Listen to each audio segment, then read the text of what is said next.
રાજકોટમાં Virpur railway station પર મુસાફરોએ હોબાળો મચાવ્યો હતો। 1 કલાક કરતાં વધુ સમય સુધી ટ્રેન અટકાવી તેમણે હોબાળો મચાવ્યો હતો। રાજકોટ સોમનાથ ટ્રેન અપડાઉન કરતા મુસાફરોએ ટ્રેન અટકાવી હતી। ટ્રેન સમયસર આવતી ન હોવાના કારણે મુસાફરો પરેશાન થઈ રહ્યા છે। દરરોજ ટ્રેન 1 કે 2 કલાક મોડી આવતી હોવાનો દાવો તેમણે કર્યો હતો। અનેકવાર રજૂઆતો કરવા છતાં ઉકેલ ન આવતા છેવટે તેમણે આ રીતે હોબાળો મચાવ્યો હતો। રેલવે આરપીએફ અને વીરપુર પોલીસ ઘટના સ્થળે પહોંચી હતી।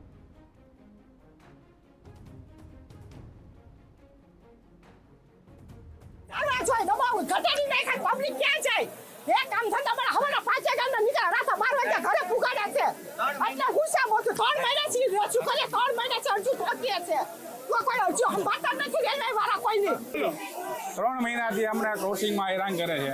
એક તો આ ડબ્બા ઘટાડી દીધા છે। અમે ઠેઠ અપડાઉન કરી એક કલાક અમારે ખોટી થવું પડે। લેડીઝ હોય છે યારે તો એને તકલીફ અમને કોઈ જવાબ આપતા નથી। કરી લે હજી સુધી કઈ સોલ્યુશન આવ્યું નથી। અત્યારે કમ્પ્લેન કરીને તો ટ્રેન ઉપાડી લીધી। અહીંયા બધા અહીંયા બહાર ઉભા હતા ને તોય ટ્રેન ઉપડી ગઈ હતી। કોઈ રાહ ન જોઈ। માંગ શું છે ડબ્બા વધારો ને ક્રોસિંગ નહીં ઉભી રહી। લોકલ કાયમી વાળા છે।